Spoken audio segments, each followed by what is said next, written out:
Shalom. Selamat pagi Bapak Ibu, saudara-saudari yang dikasih Tuhan dimanapun Anda berada. Kita bersatu di dalam doa kepada Tuhan. Segala puji, hormat, dan syukur kami naikkan ke dalam tangan-Mu ya Bapa. Ajari kami Tuhan dengan firman-Mu di pagi hari ini. Agar kami boleh berubah Tuhan. Baik dari sisi kelakuan kami maupun pikiran kami. Terima kasih Tuhan, berbicaralah. Kami siap untuk mendengar firman-Mu. Amin. Pikiran yang dibaharui.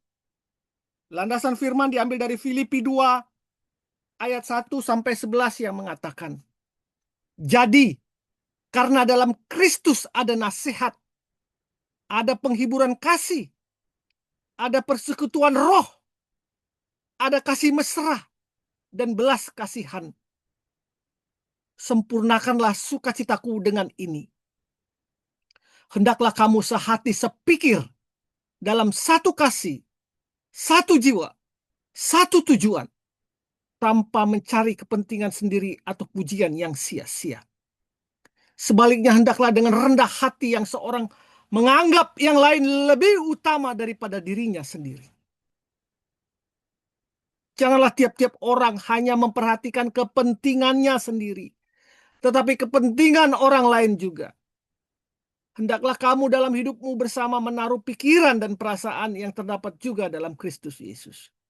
Yang walaupun dalam rupa Allah tidak menganggap kesetaraan dengan Allah itu sebagai milik yang harus dipertahankan, melainkan telah mengosongkan dirinya sendiri dan mengambil rupa seorang hamba dan menjadi sama dengan manusia.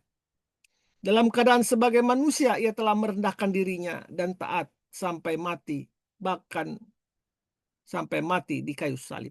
Itulah sebabnya Allah sangat meninggikan dia dan mengaruniakan kepadanya nama di atas segala nama, supaya dalam nama Yesus bertekuk lutut segala yang ada di langit, di atas bumi, dan di bawah bumi, dan segala lidah mengaku Yesus Kristus adalah Tuhan bagi kemuliaan Allah Bapa.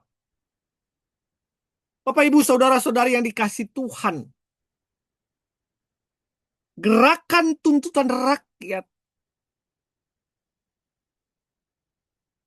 pada demonstrasi di akhir Agustus sampai hari ini menjadi satu dengan pernyataan 17+8.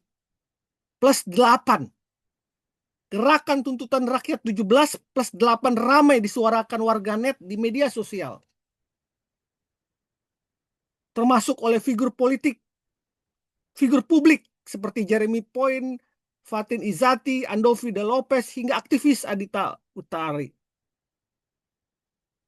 Apa yang isi dari 17+8 itu? 17 tuntutan yang harus dipenuhi sampai 5 September adalah intinya agar segala fasilitas DPR itu yang tidak masuk akal itu dihentikan dan menghentikan keterlibatan TNI dalam pengamanan rakyat sipil. TNI harus balik ke barak. 8 tuntutan yang harus diselesaikan dengan jangka panjang 31 Agustus 2026 adalah reformasi DPR secara total dan reformasi partai politik, juga mensahkan rancangan undang-undang perampasan aset korupsi. Harus terjadi perubahan di situ. Bapak, Ibu, saudara-saudari yang dikasihi Tuhan, setiap kali kita berbicara tentang pertobatan, itu menunjukkan pada suatu perubahan. Adanya perubahan. Perubahan itu tidak hanya menyangkut kebiasaan-kebiasaan kita yang hanya dilihat orang,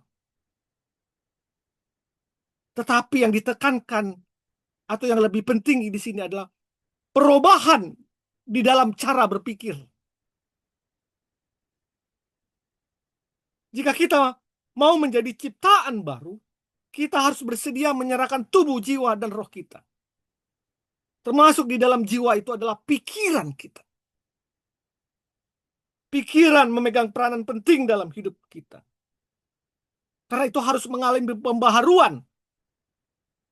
Roma 12 ayat 2 mengatakan, janganlah kamu menjadi serupa dengan dunia ini, tapi berubahlah oleh pembaruan budimu, sehingga kamu dapat membedakan manakah kehendak Allah, apa yang baik, yang berkenan kepada Allah, dan yang sempurna.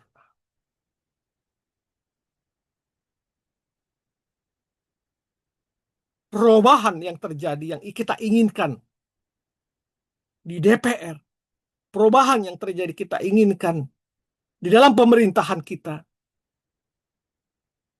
itu harus benar-benar meresap dalam pikiran kita. Berawal dari pikiran kita yang menjadi harus ciptaan baru. Kebiasaan-kebiasaan sehari-hari yang jelek harus dirubah.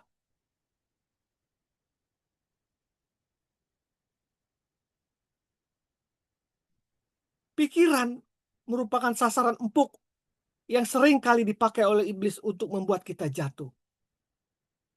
Tuhan menghendaki perubahan hidup kita secara keseluruhan, termasuk apa yang kita pikirkan. Hendaklah kita dalam hidup kita bersama menaruh pikiran dan perasaan juga yang terdapat dalam Kristus Yesus. Kita harus belajar menaklukkan pikiran kita ini kepada Tuhan dan meninggalkan kebiasaan memikirkan perkara-perkara yang tidak sepatutnya kita pikirkan. Atau pikiran yang diintimidasi oleh iblis, yang sering kali membuat kita jatuh. Kita harus berubah. Bapak, Ibu, Saudara-saudari yang dikasihi Tuhan. Bagaimana dengan pikiran Anda saat ini? Sudahkah Anda meminta agar Tuhan menyucikan Anda dari pikiran-pikiran yang jahat, pikiran-pikiran yang kotor, dan yang tidak berkenan kepada Allah?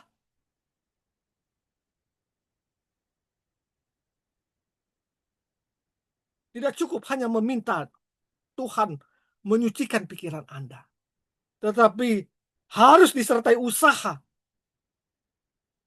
dari diri sendiri, kerinduan dari dalam diri, bahwa Anda untuk mau berubah dan menaklukkan pikiran Anda kepada Yesus Kristus.